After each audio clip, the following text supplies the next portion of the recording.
Now that Jeffrey Epstein's pal, Ghislaine Maxwell, has been arrested, the public might finally get to learn more about the sordid world that Epstein created.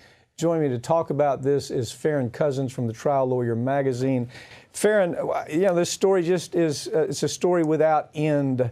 Finally, though, now here's what's bothersome about, there's so many bothersome things about this story, but why did it take 24 years for the FBI and the government to do their job in arresting this woman? 24 years. What's your take? Well, I think a lot of it has to do with the fact that Epstein was obviously very well connected, and therefore everyone connected to him benefited from those relationships. I mean, even Maxwell and other unnamed accomplices themselves benefited from that non-prosecution agreement back in 2007 or 2008, the first time that Epstein ran into legal trouble. That particular non-prosecution agreement actually said not just we're not going to prosecute you, Jeffrey Epstein, but we're also not going to prosecute any of your accomplices. We're not going to prosecute any of your accomplices that we don't even know about yet. That is how far-reaching this thing went. And it is because Epstein was a powerful guy with powerful friends. And his friends, unfortunately, since then have only gotten more and more powerful. So it is remarkable that they even decided to go after Ghislaine. I'm very happy they did. And I think it's because the evidence against her at this point was just overwhelming. Well, okay, let me go to two things that you just mentioned. First of all, the non-prosecution agreement. That is unique to Florida, okay? Now, if the crimes she committed took place all over the world. She had her rich, powerful, elite friends giving her money to hide while this has been going on, giving her money to hide, giving her places to hide, helping her on the run since Jeffrey Epstein died in prison. So, but what we know about this is she's hiding because if she felt comfortable that this non-prosecution agreement was going to give her a break, she wouldn't be hiding. But she's got problems with it. Here it is. First of all, you had a thuggish judge who allowed it to happen. This judge never should have signed off on this. You had a prosecutor who was absolutely in bed with Epstein and all the elite folks surrounding Epstein. And so they signed this thing, and they never told victims about it. That's where the flaw is.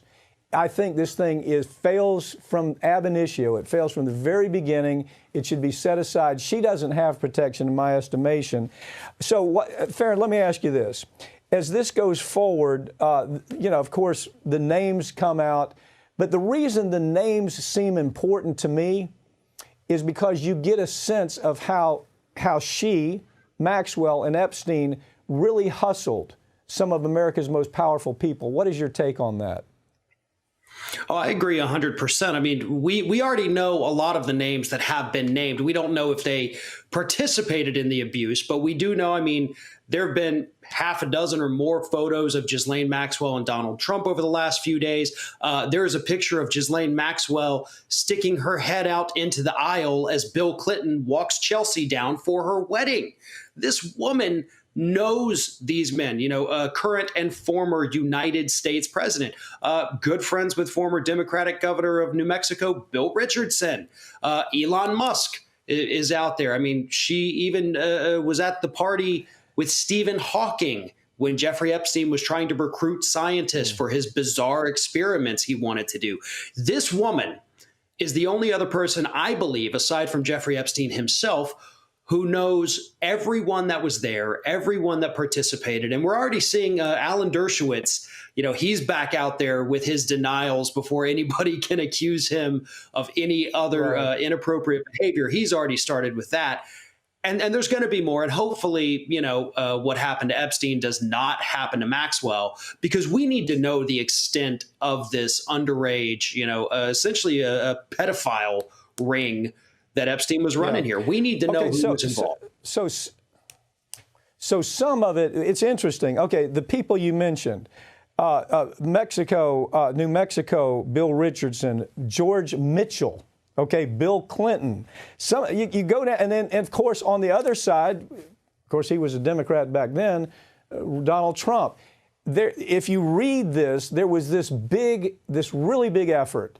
The Democrats were in charge then, and what was happening with Epstein was he was trying to buy as much protection as he can.